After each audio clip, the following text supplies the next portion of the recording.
옆 사람을 인사하겠습니다. 세 부대를 준비합시다. 이렇게 인사하겠습니다. 세 부대를 준비합시다. 세 부대를 준비합시다. 네, 오늘은 성공을 위한 준비라는 제목으로 말씀을 나누려고 하는데요. 그 교회에서 성공이라고 하는 얘기를 할 때마다 우리는 좀 이중적인 태도를 좀 갖는 경향이 있습니다. 세상에서 좋은 직장을 갖거나 또 세상에서 좀 높은 자리에 올라가거나 또 세상에서 사업에서 성공해서 이렇게 부자가 되는 것, 이런 것을 우리는 마음 한편으로는 성공이라고 생각하고 좋아한다라는 거죠. 근데 교회에서는 이런 말을 하는 것을 조금 꺼리죠. 네. 이런 얘기를 하면 좀 우리가 좀 세상적인 것 같고 육체의 것을 좋아하는 것 같고 영적이지 않은 것 같고, 그래서 성공이라고 얘기를 하고 있지만 성공이라고 하는 개념 속에서 우리는 조금 교회에서는 이걸 좋아해야 되는가 아니면 이걸 좀 자제해야 되는가, 이런 두 가지의 생각이 있다는 거죠. 이것은 우리가 갖고 있는 성공의 개념이 조금 세상적인 것과 또 성경적인 것과 이렇게 혼동되는 부분이 있기 때문에 그러는 것 같습니다. 성공이라고 하는 것은 다른 것이 아니라 그냥 간단하게 자기가 원하는 것을 성취하는 것, 또 자기가 목표한 것을 성취하는 것이라고 얘기합니다. 그래서 이 개념은 세상적인 성공이나 그리고 교회 안에서의 성경적인 세상이나 똑같습니다. 자기가 원하는 것, 자기가 목표하는 것들을 성취하는 것, 이것이 성공이라는 거죠. 근데 이제 세상적인 성공과 성경적인 성공의 그 차이점은 다른 것이 아니라 무엇을 원하는 것에 있는 것이죠. 그러니까 세상에서 성공이라고 한다면 그 원하는 것이 뭐겠습니까? 아까 말씀드렸던 재물이라든가 높은 자리라든가 권력이라든가 명예라든가 이런 것들을 얻게 되는 것을 성공으로 생각하는 것이죠. 그렇지 않으면 우리는 실패했다 또는 세상에서 중요하게 여기지 않는 것들을 갖고 있으니까 그걸 성공이라고 얘기하지 않는다는 거죠. 근데 성경적인 성공은 바로 이런 재물이라든가 또는 명예라든가 권력이라든가 이런 것이 아니라 우리가 원하는 건 뭡니까? 하나님의 뜻이죠. 그래서 성경적으로 우리가 성공이라고 하는 것은 나의 삶에서 하나님의 뜻이 이루어지는 것을 얘기한다는 겁니다. 그러다 보니까 이제 어땠습니까? 이제 세상은 완전히 재물이고 되게 손에 잡히고 분명한 것이 있는데 이 하나님의 뜻을 이루는 성경적인 성공의 개념은 모호하죠. 그리고 추상적이기도 합니다. 근데 이것이 자꾸 그러니까 완전히 다른 걸로 생각해야 된다는 거죠. 근데 교회에서도 때로는 물질이라든가 또는 세상의 자리라든가 이런 것들에 대해서 부정적으로 생각하지 않습니다. 또 그거를 성취해 갈 때 우리는 성공이라는 표현도 갖습니다. 왜 그렇겠습니까? 하나님의 뜻이라고 하는 뜻을 이뤄가는 과정 가운데 사실은 재물이라든가 자리라든가 명예라든가 이런 것들이 도구나 수단으로 활용되기 때문에 그렇습니다. 그러니까 하나님의 뜻은 우리가 다 가난하게 살고 낮은 자로 살고 또는 다 부족한 상태로 살고 힘없는 자로 사는 것, 이것이 하나님의 목표는 하나님의 뜻은 아니라는 거죠. 그렇죠? 그렇다고 하나님께서 우리한테 그냥 부자가 되고 명예가 있고 또는 권력이 있고 이런 것들을 가장 중요한 가치로 여겨서 그렇게 되는 것을 하나님께서 우리를 원하시는 것도 아니라는 거죠. 그렇죠? 예.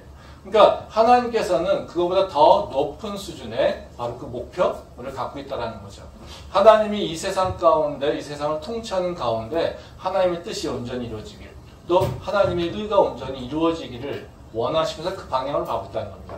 그걸 이루어가는 과정 가운데 세상에서 중요하게 여기는 그 재물이라든가 또는 자기라든가 또 권력이라든가 이런 것들이 필요하고 쓰임받을 때가 있지요. 그러니까 그걸 하나님의 뜻 속에는 사실 세상적인 것과 또는 우리가 세상적인 것이라고 하는 것들 그리고 영적이라고 하는 것들이 다 섞여서 그리고 이루어질 때가 있다는 겁니다. 그러니까 우리가 하나님 뜻이라고 하는 것의 개념 속에서 생각하다 보면 자꾸 세상적인 성공에 대해서 경시하게 되는 경향이 있고, 또 하나님의 그 성공이라고 하는 것, 성경적인 성공이라고 하는 얘기할 때마다 우리가 원하고 있는 바로 그 재물이라든가 자리라든가 이런 것들에 대해서 자꾸 우리는 터부시하는 그런 경향이 있을 수 있다는 겁니다. 근데 우리는 분명히 기억해야 될 것이 있습니다. 하나님은요, 우리가 실패하는 자가 되기를 원하는 것이 아니라요, 하나님은 우리가 성공하는 자가 되기를 원하신다는 거죠. 즉 우리를 통해서 하나님께서는 바로 당신의 뜻이, 그 당신의 나라가 온전하게 이루어지는 것을 원하신다는 겁니다. 그것이 가장 중요한 것이고요. 그리고 그것을 위해서 하나님께서는 모든 세상의 만물들을 활용하고 있다는 겁니다. 그리고 하나님께서는 우리를 인도하실 때 그 성공하는 인생으로 가기 위해서 우리를 계속해서 준비시키시고 훈련시키고 있다는 겁니다. 그래서 그냥 단순하게 재물의 부족함 또는 재물의 풍요함 또는 권력이라든가 자리에 바로 그 부족함과 풍요로움 이 모든 것들이 다 우리를 성공하는 자, 즉 하나님의 뜻이 이루어가는 자로서 바로 그 합당한 모습으로 우리를 세워나가기 위해서 사용하시는 그 도구밖에 되지 않는다는 겁니다. 그래서 하나님은 우리가 성공하는 자로 살기를 원하고요. 그리고 우리를 통하여서 하나님 뜻이 이루어지기를 원한다는 겁니다. 그리고 그렇기 위해서 지금도 하나님은 우리를 계속해서 인도하시고 훈련하고 있다고 하는 것을 우리가 기억할 필요가 있습니다. 오늘 읽은 말씀은 이제 하나님이 이스라엘 백성들을 그 하나님의 뜻을 성취하도록 하기 위해서 준비시키는 것을 보여주고 있습니다. 그러니까 여호수아 1장부터 5장에서 보게 되면요, 바로 하나님이 이스라엘 백성들을 가나안 땅 앞에다 또 놓고요, 바로 그 요단강을 건너가게 하신 다음에 바로 이제 이제 새로운 체제도 정비하게 하시고요, 또 할례도 받게 하시고요, 유월절도 다시 기념하게 하시고요, 또 여호수아가 하나님을 다시 만나는 그런 일들을 경험하게 됩니다. 그래서 이 모든 것들은 다시 말하면 하나님께서 바로 이스라엘 백성들을 가나안 땅에서 가나안 땅을 정복하게 하도록 하기 위한 그 준비 단계에 있다고 얘기할 수가 있습니다. 그래서 다시 말하면 하나님이 여호수아를 다시 모세에 이어서 지도자를 세우고, 이건 뭐겠습니까? 바로 체제를 정비하게 되는 것이죠.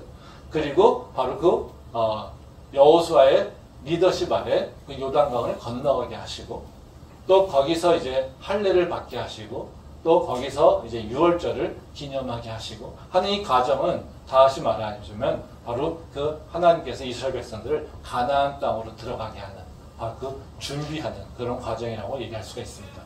그럼 오늘 읽은 말씀에서는 이제 이스라엘 백성들이 특히 준비하는 과정 속에서 하나님이 명령하신 것이 할례를 받게 한다라는 겁니다. 그래서 이스라엘 백성들이 할례를 받는다는 것, 이건 성경을 읽다 보면 그냥 너무나도 자연스러운 일이죠. 전혀 거리킬 것이 없습니다. 출애굽 이후에 이제 광야에서 하나님께서 이스라엘 백성들을 40년 동안 이끄시죠. 첫 세대, 1세대가 애굽에서 나올 때 그들은 모두 다 할례를 받았습니다. 그런데 그 40년 동안에 이제 그 할례를 행하지 않았습니다. 왜냐하면 이스라엘 백성들이 자꾸 범죄하고 하나님이 멀리 갔죠. 그러다 보니까 그 1세대들은 다 죽어서 광야에서 이제 사라졌습니다. 그러니까 지금은 가나안 땅에 들어간 건 누굽니까? 2세대입니다. 근데 2세대는 40년 동안 할례를 행하지 않았으니까 어때요? 모두가 다 할례를 받지 않았다는 거죠. 그러니까 당연히 하나님께서 이제 가나안 땅에 들어가기 위해서 바로 그 할례를 명하신 것.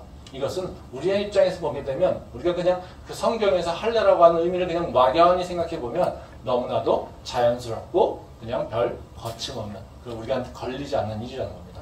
근데 사실은 이걸 조금 더 우리의 삶하고 내가 이것을 그 이스라엘 백성의 입장에서 보게 되면 하나님이 꼭 지금 이 순간에 할례를 명해야 됐을까라고 하는 의구심이 듭니다. 왜 그렇습니까? 이스라엘 백성들은 지금요, 전쟁 중에 있습니다. 또는 전쟁을 준비하고 있다는 거죠. 근데 이 전쟁을 준비하면서 할례를 행하는 것은 굉장히 무모한 짓이고요, 굉장히 위험한 짓이라는 겁니다. 말씀 한번 보도록 하겠습니다. 여호수아 5장 8절 말씀입니다.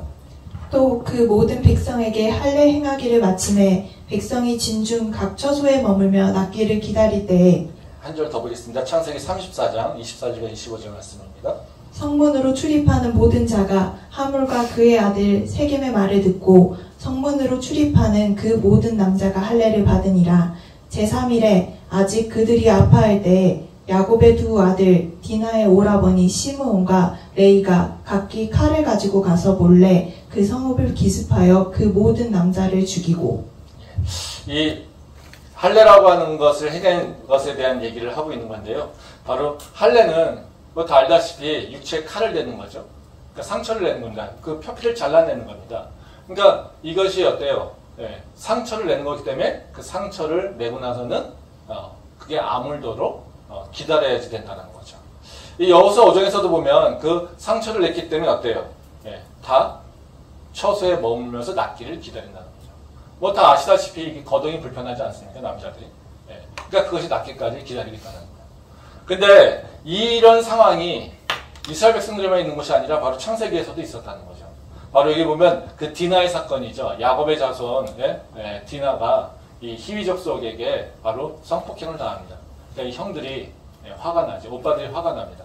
그래서 오빠들이 가서 바로 히위족 속들을 속여서 그들 남자들을 다 할례를 받게 합니다. 근데 그 할례를 받고 난 다음에 이제는 야곱의 후손들이 가가지고 그들을 모두 다 전멸시킵니다. 왜요? 그들이 싸울 수 있는 상황이 아니라는 거죠. 움직일 수 없고 상처를 낫기를 기다리고 있는 상황에서 그들은 모두 다 잔악하게 죽이게 된다는 겁니다. 이거 보십시오. 할례. 우리는 보통 그냥 생각하기에 종교적 행식, 예식. 이걸로 생각하지만 이것이 언제예요? 전쟁 때 있어서는 안 되는 거죠. 전쟁은 언제 어떤 일이 일어날지 모르는 거고요. 그리고 그 전쟁을 대비하기 위해서는 항상 경계하고 있어야 되는 거죠. 근데 이 경계하고 있어야 되는 상황 가운데 지금 하나님께서 말씀하신 건 뭡니까? 할례를 행하라. 즉 움직이지 못하고 처소에 앉아서 그 상처가 아물기를 계속해서 기다려야 되는 상황. 그 상황 가운데 바로 이방의 민족들이 쳐들어오게 되면 그들은 영락 없이 다 전멸당할 수 있는 그런 위험을 처하게 된다는 거죠. 그러니까 이 상황 가운데 우리 할례라고 하는 것을 생각하면 아주 자연스러운 일이지만 사실 그 이스라엘 백성들이 처한 상황을 보게 되면 그 할례를 행한다라고 하는 것 자체는 굉장히 무모하고 위험하고 그리고 미련한 행동이라고 할 수가 있다는 겁니다. 근데 하나님이 이렇게 명령하셨다는 거죠. 근데 이제 하나님께서 이렇게 우리가 생각하기에 좀 이상한 일을 했다라고 하는 것은 우리는 좀 이해가 잘 안 되는 부분이 있는데요. 근데 이런 이해가 안 되는 부분들을 할 때는 하나님께서 분명한 뜻이 있기 때문에 그렇습니다. 그러니까 우리의 생각으로 하나님이 행동한 것이 이해가 잘 되지 않는다. 또는 그 상황 가운데 그것이 하나님이 그렇게 하는 것이 합리적이지 않다라고 하는 생각이 있을 때, 그런 상황이 있을 때, 거기에는 분명히 하나님께서 원하시는 우리가 모르는 뜻이 있다는 거죠. 그래서 바로 우리가 보기에는 전쟁 중에 할례를 받는 것은 매우 위험한 일이지만 하나님께서 그 전쟁을 앞둔 자들에게 할례를 명하신 것이 분명하다면 거기에는 하나님께서 분명한 뜻이 있고 그 계획이 있다는 겁니다. 그래서 오늘 제가 나누려고 하는 말씀은 다른 것이 아니라요. 바로 그 하나님 뜻이 무엇일까라고 하는 것을 좀 생각해 보려고 합니다. 하나님께서 이 할례의 위험성을 몰라서 할례를 하라고 하셨겠습니까? 아니면 하나님께서 이스라엘 백성들이 이제 다 전멸하라고 할례를 일부러 시킨 건 아니시겠죠. 그래서 분명히 하나님의 그 계획과 뜻이 있을 거라는 겁니다. 그래서 오늘은 그 계획과 뜻을 좀 알아보려고 하고요. 그래서 하나님께서 할례를 명령하신 이유가 무엇인지, 그리고 우리의 삶 가운데서 바로 이 할례를 행하게 하신 하나님의 그 뜻을 어떻게 적용해야 되는지 그 부분에 대해서 다시 한번 생각을 해보려고 합니다. 그러면 첫 번째로요. 먼저 하나님이 이 상황에 맞지 않는 할례를 명령한 이유는 뭘까라고 하는 겁니다. 하나님은 우리를 인도하시는데 그 인도하시는 방법은 뭐냐면요. 약속하시고 약속을 성취하는 과정을 통해서 인도하시는. 즉 우리가 하나님과 동행할 때 아무런 계획 없이 그냥 가는 것이 아니라 하나님은 우리에게 약속하시고 그 약속을 성취하도록 우리를 변화시키시고 또 약속하시고 또 그것을 성취할 수 있도록 변화시키고 이런 과정을 통해서 하나님은 우리를 인도하신다는 겁니다. 말씀 보도록 하겠습니다. 창세기 17장 8절에서 10절 말씀입니다.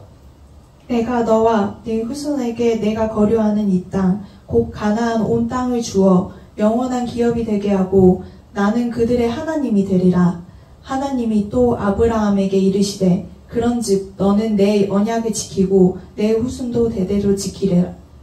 너희 중 남자는 다 할례를 받으라. 이것이 나와 너희와 너희 후손 사이에 지킬 내 언약이니라.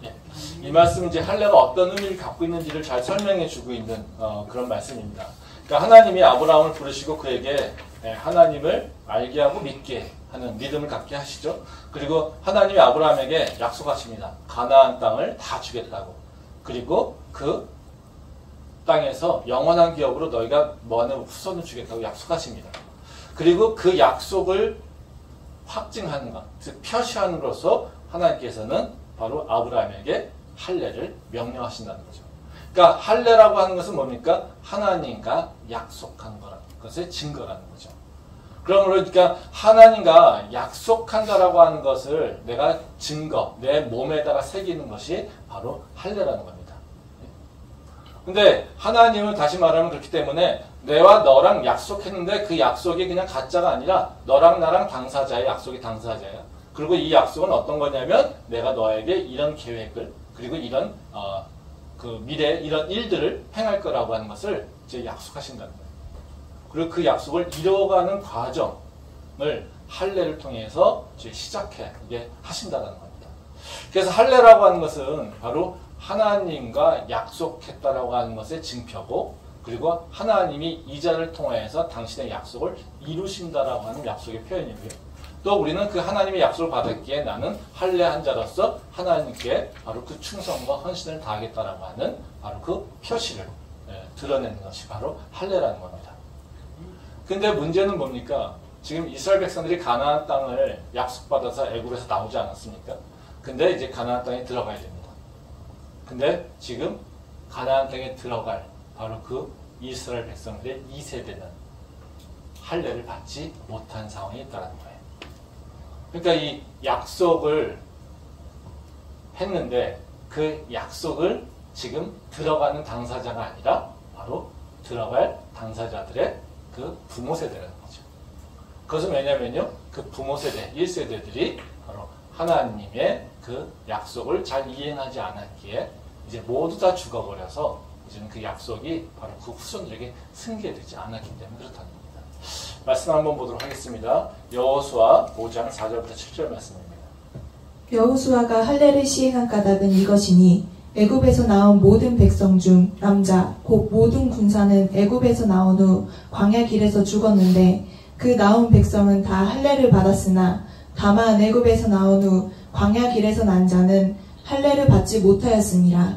이스라엘 자손들이 여호와의 음성을 청종하지 아니하므로 여호와께서 그들에게 대하여 맹세하사 그들의 조상들에게 맹세하여 우리에게 주리라고 하신 땅 곧 젖과 꿀이 흐르는 땅을 그들이 보지 못하게 하시라 하시매 애굽에서 나온 족속 곧 군사들이 다 멸절하기까지 40년 동안을 광야에서 헤매었더니 그들의 대를 잇게 하신 이 자손에게 여호수아가 할례를 행하였으니 길에서는 그들에게 할례를 행하지 못하였으므로 할례 없는 자가 되었음이었더라. 예, 이 말씀 이제 하나님이 왜 그 가나안 땅을 앞에 두고 이스라엘 백성들에게 할례를 행하라고 했는지 그 이유를 설명하고 있죠. 그 7절 마지막 보면 그런 얘기합니다. 지금까지 가나안 땅에 들어가는 백성들이 할례를 받지 않은 자였기 때문에 그렇다.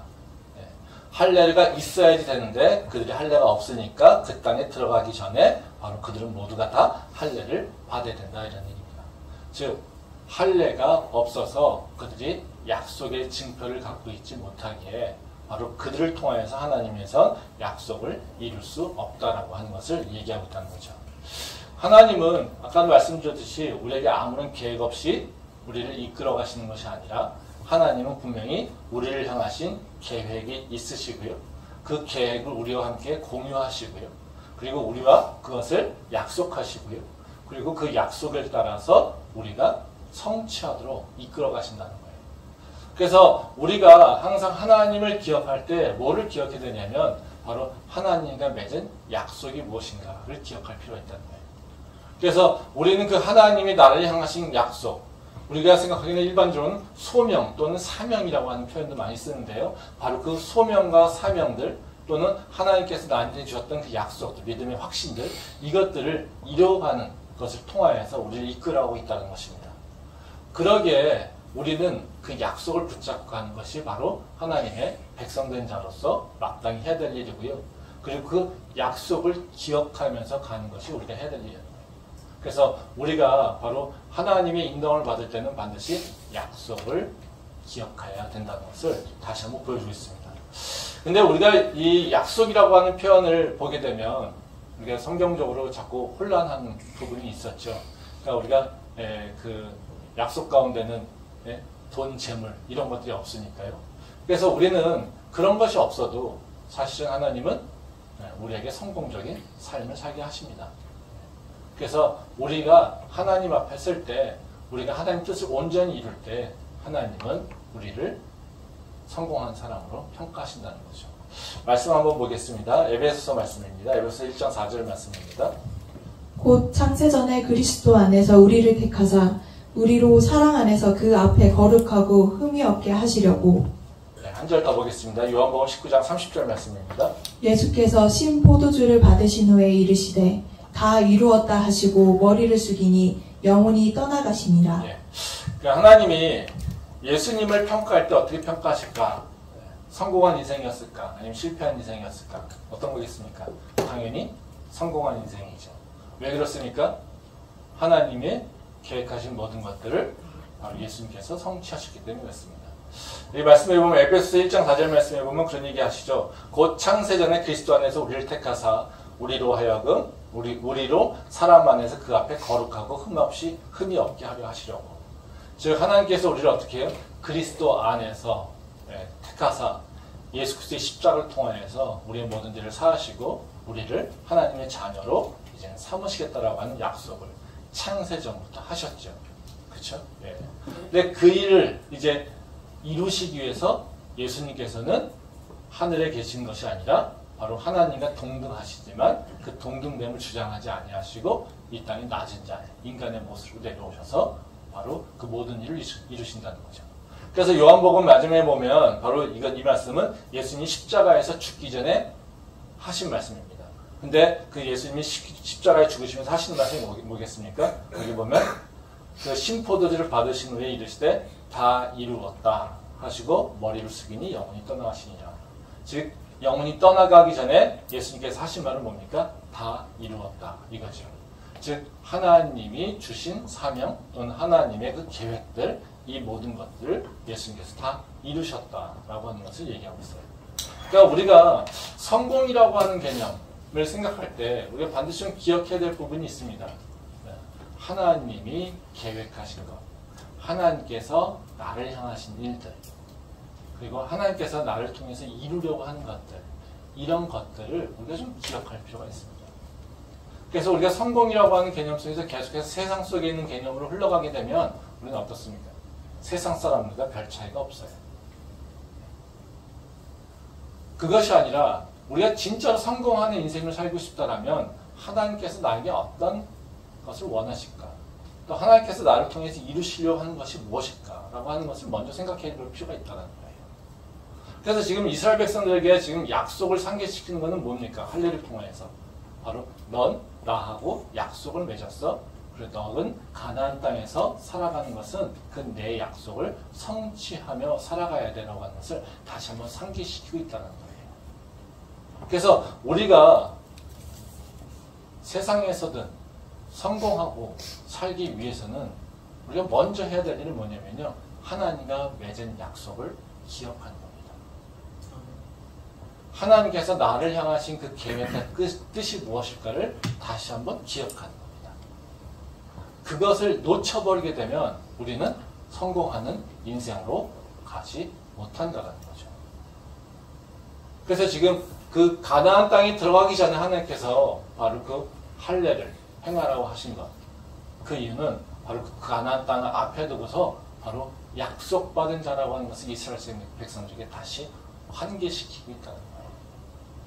그래서 우리가 성공하는 인생을 살기 위해서 먼저 나는 하나님과 약속이 있지. 나는 하나님에게 부름받은 목적이 있지. 이것을 먼저 기억할 필요가 있다는 것입니다.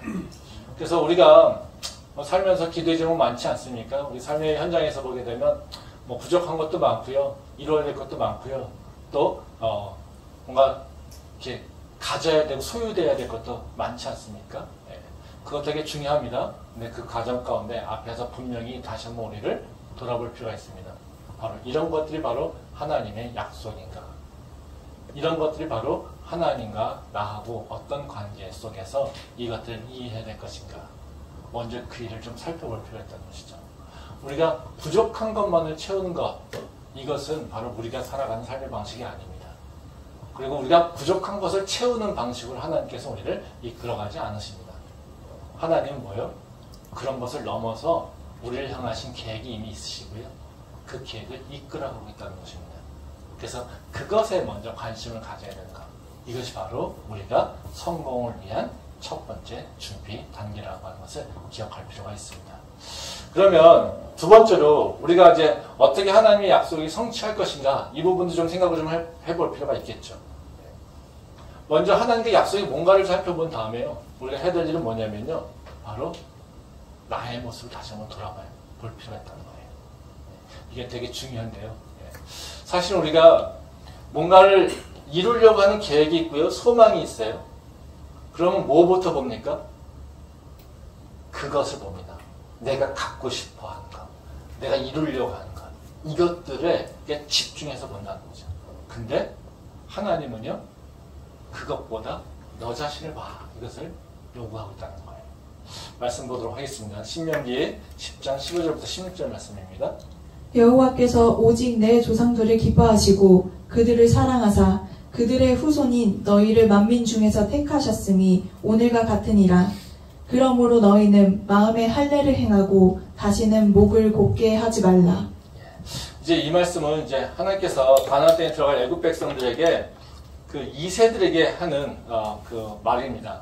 그러니까 모세가 이제 그들에게 그 하나님이 선택받은 자들이 누구인지를, 즉 다시 말하면 가나안 백성에 들어갈 자들이 바로 하나님에게 선택받은 자들을 굉장히 강조하고 있습니다. 그래서 여기 보면 강조하는 게 뭐냐면 16절을 보면 그런 얘기합니다. 그러므로 너희는 마음에 할례를 행하고 다시는 목을 곧게 하지 말라, 이렇게 얘기합니다. 그러니까 너희가 하나님에게 선택받은 백성이야. 이건 뭘로 됐습니까? 내 몸에 할례 받은 징표가 있는 거예요. 근데 그걸로 끝나는 것이 아니라 뭐예요? 마음의 할례를 하라고 하죠. 이것은 무슨 얘기겠습니까? 너희가 육체에만 징표를 하는 것이 아니라 너는 그것을, 약속을 기억하고 너가 이제는 하나님의 말씀을 따라 살아야 돼 라고 하는 것을 얘기하고 있다는 거예요. 그래서 마음의 할례를 받으라고 하는 것은 뭐냐면요, 너희가 바로 그 약속을 성취하기 위해서는 해야 될 일이, 너는 지금 어떻게 살아야 될지가 있지를 너는 다시 한번 돌아봐야 돼, 이 얘기하고 있다는 거죠. 지금 우리가 약속을 받았으면 어떻습니까? 약속을 이루기 위해서는 그 약속을 성취하기 위해서 신의 성취를 가져야지 된다는 겁니다. 그리고 그것이 이루어질 때까지, 끝까지 그것을 견지해가며 살아야 된다는 거죠. 말씀 한번 더 보겠습니다. 로마서 12장입니다. 12장 1절부터 2절 말씀입니다. 그러므로 형제들아, 내가 하나님의 모든 자비하심으로 너희를 권하노니 너희 몸을 하나님이 기뻐하시는 거룩한 산 제물로 드리라. 이는 너희가 드릴 영적 예배니라. 너희는 이 세대를 본받지 말고 오직 마음을 새롭게 함으로 변화를 받아 하나님의 선하시고 기뻐하시고 온전하신 뜻이 무엇인지 분별하도록 하라. 이제 이 말씀은 이제 구원받은 자, 즉 약속을 받은 자가 어떻게 살아가야 될 것인가에 대해서 설명하고 있죠. 그래서 구원받은 자는 뭐라고 합니까? 몸을 산제물로 드리라고 얘기하고 있어요. 근데 이것은 뭐 그냥 표현하게 얘기하면 우리의 삶의 방식이 좀 바뀌어야 된다는 것을 얘기하고 있어요. 그 2절에 보면 그런 얘기 하죠. 너희는 이 세대를 본받지 말고 오직 마음을 새롭게 함으로 변화를 받아, 이렇게 얘기하잖아요. 즉 이 세대를 본받지 말고라고 하는 건 뭐겠습니까?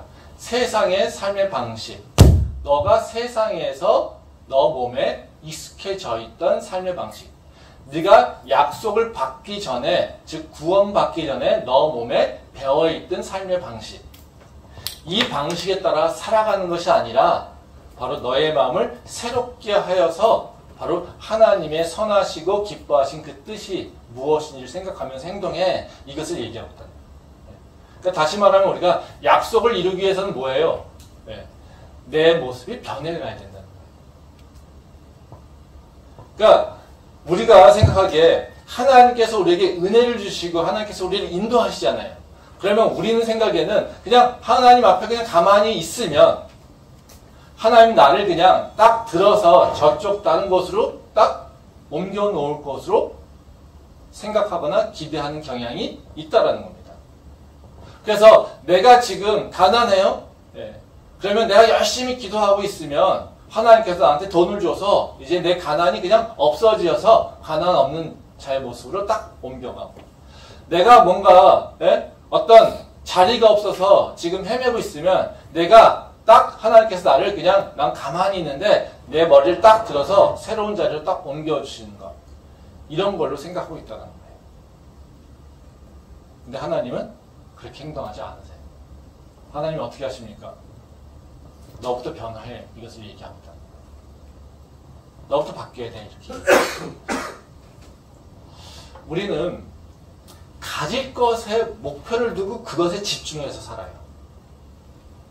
근데 하나님은요, 그것보다 너를 봐, 이겁니다. 이게 하나님께서 우리한테 원하시는 거예요. 이스라엘 백성들이 지금 가나안 땅에서 이제 칼을 만들어요. 돌을 쪼개서. 돌을 갈아서 칼을 만듭니다. 그 칼은 어디를 향해 가야 됩니까? 세상적인 입장에서 보면 가나안 백성들 향해 나가야 돼요.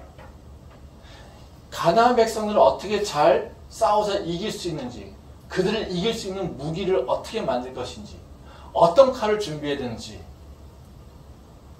가나안 땅을 정복하려고 하는 이스라엘 백성들에게 필요한 것은 바로 가나안 사람들을 잘 관찰하고 보는 거예요. 그래서 그들을 잘 이길 수 있는 무기를 준비하는 거죠. 실제로 우리가 세상에서 얘기하는 건 뭡니까? 너가 이기려고 하는 상대를 잘 봐야 돼. 너가 이기려고 하는 상대를 잘 네가 분석하고 판단해야 돼. 그게 너한테 가장 중요한 일이야. 우리가 세상에서 배우는 게 바로 그거 아닙니까? 저도 수업 시간에 가르치는 게 바로 그거예요. 야, 공급자면 소비자를 봐야 돼. 소비자가 뭘 좋아하는지를 알아야지 네가 뭘 만들지. 그러니까 세상에서 원하는 것, 세상에서 네가 쟁취하려고 하는 것, 이것들에 대해 집중하는 것이 바로 우리가 세상에서 가르치는, 틀린 말은 아닙니다. 세상에 대해서 관심 갖고 세상에 대해서 분명히 알아야 돼요. 근데 그것이 1번이 아니라는 거예요. 우리한테 하나님께서 요구하시는 건 뭐냐면요, 그 전에 너 자신을 봐야 돼요. 왜요? 성취하는 건 나니까요. 지금 하나님께서 이스라엘 백성들이 가나안 땅을 앞에다 두고 요단강을 건넌 상태입니다. 지금 가나안 땅이 코앞이에요. 저기만 가면, 내가 저들만 물리치면요, 내가 저 땅을 차지할 수 있어요. 그럼 이제 광야 생활이 끝나는 거예요. 그게 어떻게 마음이 얼마나 조급하겠습니까? 내가 저들을 어떻게 하면 이길 수 있을까? 저들을 어떻게 물리칠 수 있을까? 이것에만 관심이 있죠. 근데 그런 관심이 있는 상태 속에서 하나님께서는 뭐라고 하십니까? 할례해. 그리고 다 자기 처소에서 누워있습니다. 지금 누워있을 때입니까? 전혀 그렇지 않죠. 근데 하나님은요, 누워있으면서 바로 하나님의 약속을 기억해. 하나님이 너에게 무슨 약속을 하셨는지, 하나님이 너에게 지금 어떤 일을 행하시려고 하시는지, 너는 하나님에게 어떤 것을 지금 약속하고 헌신하겠다고 충성하겠다고 맹세했는지, 그걸 보라고 얘기한다는 거예요. 하나님이 관심 있는 건 뭐냐면요, 참 놀랍게요, 우리가 성취하는 것보다요, 우리가 변하는 겁니다. 우리에게 소망을 주시고 우리에게 이끌어 가시는 이유, 이런 것들요 다 뭡니까? 하나님이 우리가 변하기를 원하시는 거예요. 하나님이 계획하신 모든 것들은 바로 하나님이 우리를 통해서만 해야 될 건 아니에요. 근데 우리를 통해서 하시려고 하는 건 뭐냐면요, 하나님을 위해서가 아니라요, 하나님은 나를 위해서 일하시는 거예요. 하나님은 내가 변화되기를 원하고요, 내가 약속받은 자, 구원받은 자로서 합당한 모습이 되기를 원하고요, 하나님은요, 나를 통해서 이루시려고 하는 그 계획들을 내가 이룰 수 있도록 나를 준비시키고 나를 훈련시키는 것이 목표라는 거예요. 아멘. 그러니까 우리는 뭐예요? 하나님 앞에서 내가 뭔가를 성취하기 위해서 뭔가 이렇게 집중하고 있다면 의외로 그 성취하고자 하는 것, 내가 얻고자 하는 것에 마음을 뺏기는 것이 아니라요, 오히려 하나님 앞에 있는 내 모습을 봐야 된다는 거예요. 할례를 요구하신 이유가 바로 그 이유라는 거예요. 할례를 통해서 우리가 또 원하시는 건 뭐겠습니까? 이스라엘 백성도 이제 할례를 통해서 기억되는 거예요. 아, 이제 내가 바뀌었네라는 거죠. 그렇죠? 예. 그래서 아까 로마서의 말씀처럼 뭐예요? 너희가 구습에 있어. 예. 근데 너희는 이제 구습이 아니라 새로운 모습으로 나가야 돼. 이런 얘기죠. 그렇죠? 예. 그러면 할례를 통해서 우리한테 또 기대하신 게 뭐겠습니까? 우리의 생활 패턴이 바뀌기를 원하는 거예요. 내 생활의 모습들이, 생활의 그 방식들이 바뀌기를 원하시는 게 바로 하나님께서는 성공하는 자들에게 준비시키는 거라는 거죠.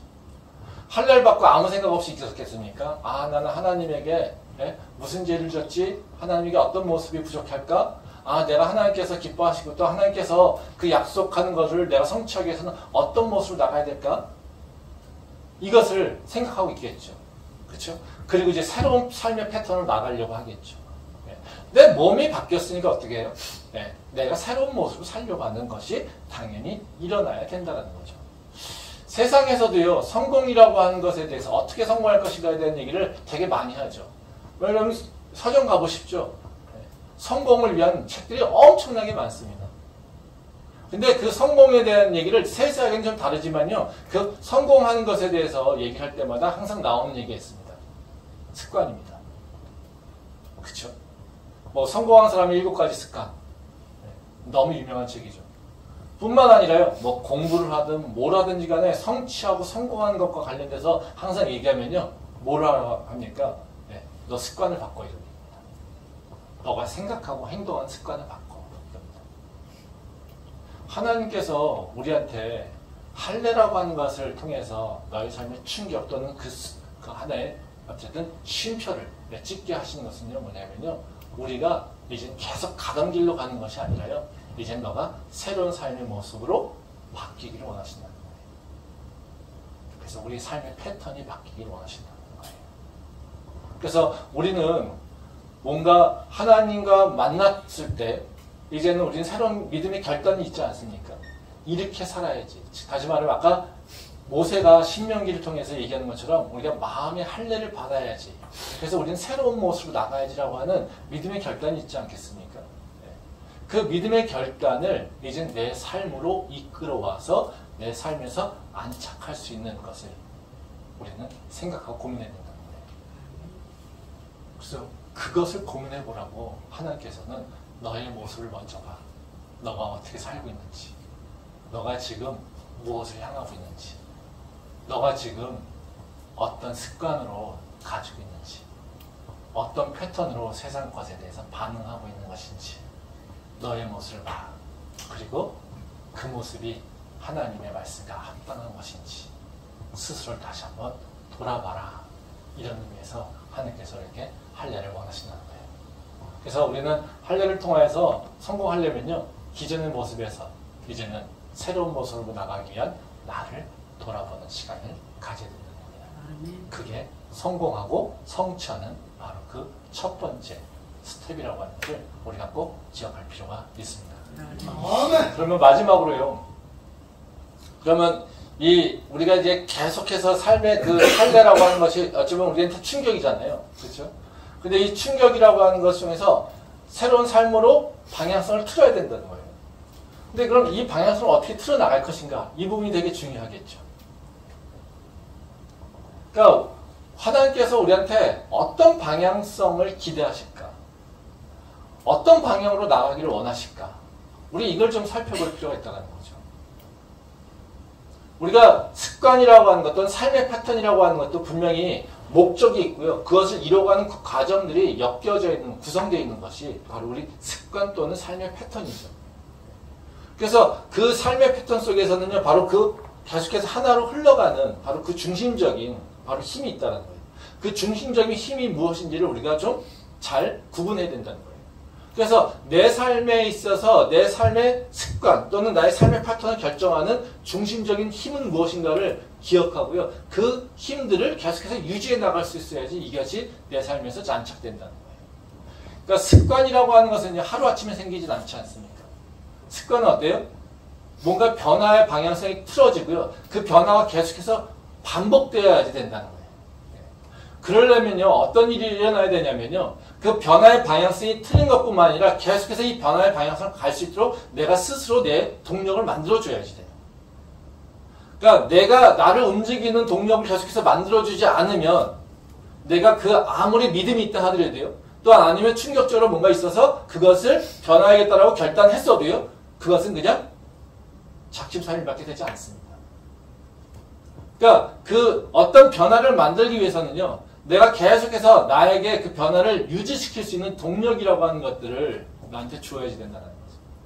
그럼 하나님께서 우리한테 원하시는 그 동력은 뭐겠습니까? 다른 게 아닙니다. 다른 것이 아니라 하나님의 능력을 기억하라는 거예요. 하나님의 전지전능하신 능력을 기억하라는 겁니다. 그래서 너가 이루는 것이 아니라 하나님이 이루신다라고 하는 것을 너는 반드시 기억하는 겁니다. 말씀 한번 보겠습니다. 여호수아 6장 1절부터 3절 말씀입니다. 이스라엘 자손들로 말미암아 여리고는 굳게 닫혔고 출입하는 자가 없더라. 여호와께서 여호수아에게 이르시되 보라 내가 여리고와 그 왕과 용사들을 내 손에 넘겨주었으니 너희 모든 군사는 그 성을 둘러 성 주위를 매일 한 번씩 돌되 엿새 동안을 그리하라. 네, 이 말씀은 이제 할례 받은 이후에 딱 준비가 된 후에 가나안 땅을 진입해 갔을 때 첫 번째 싸움이에요. 근데 그 성이 바로 아주 견고한 여리고성이라는 거예요.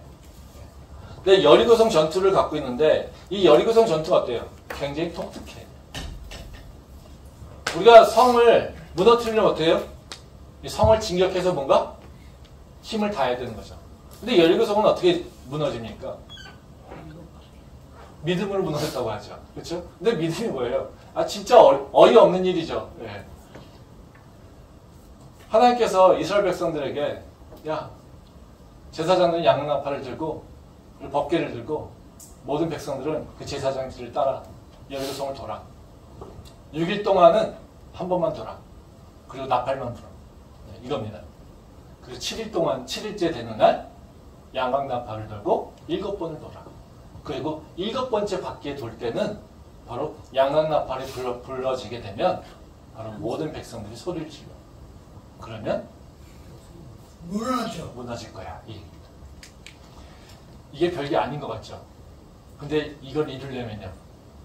쉬운 일은 아닙니다. 뭐가 담보돼야 됩니까? 생각해 전쟁을 가는데 창과 무기를 갖고 있지 않고요. 법궤 들고 양나팔 들고 성을 돌아요.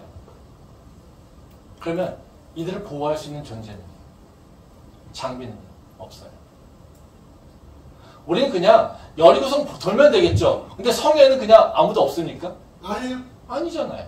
성 위에서 보면서 뭐 하는지 보여요. 근데요, 돌고 있어요. 이들이요, 누군가가 보호받지 못하면요, 이들은 다 죽을 수 있어요. 그렇지 않습니까?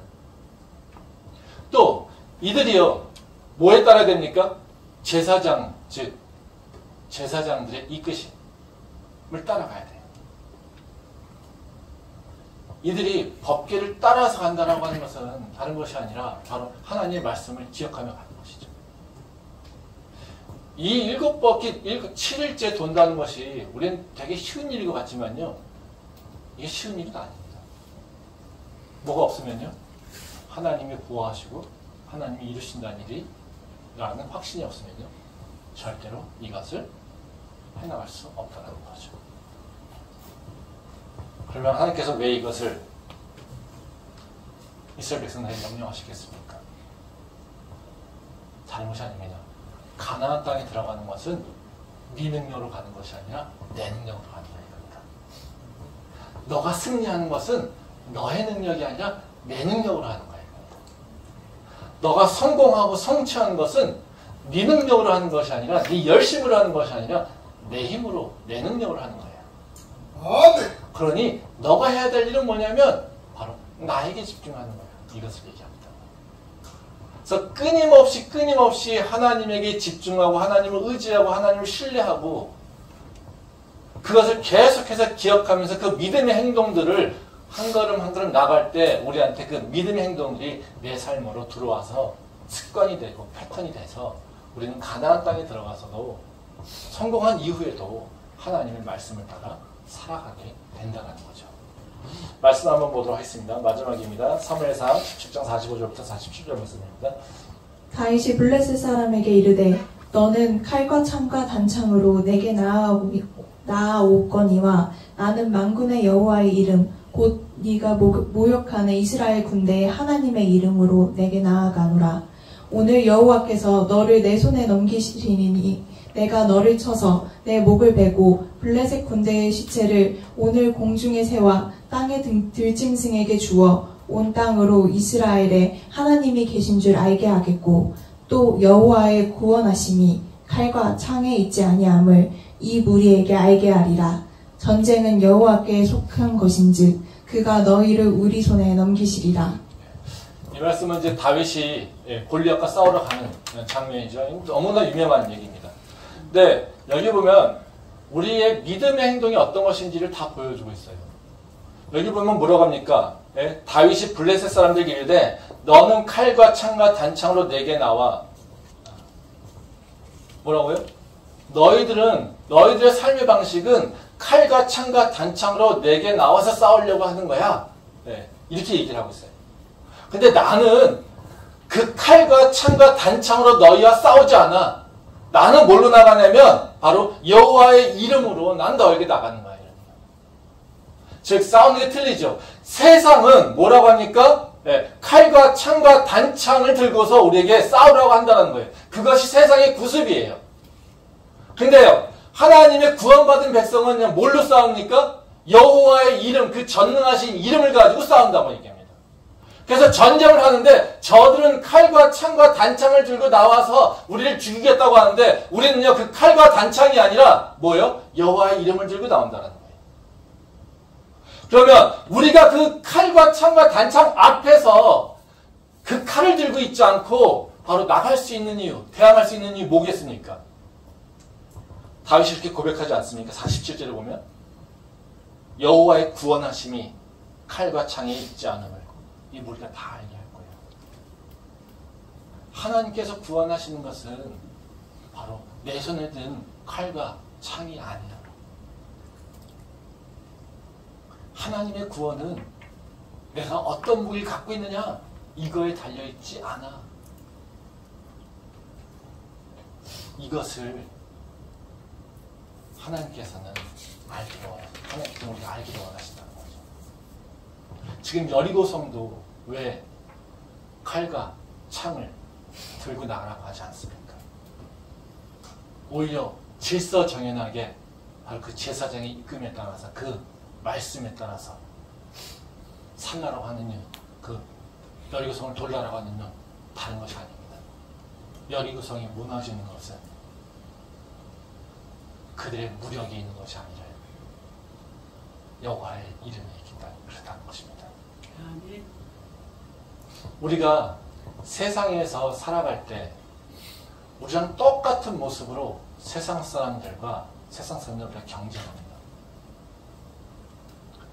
우리가 돈을 위해서 또는 명예를 위해서, 자리를 위해서, 권력을 위해서 살지는 않습니다.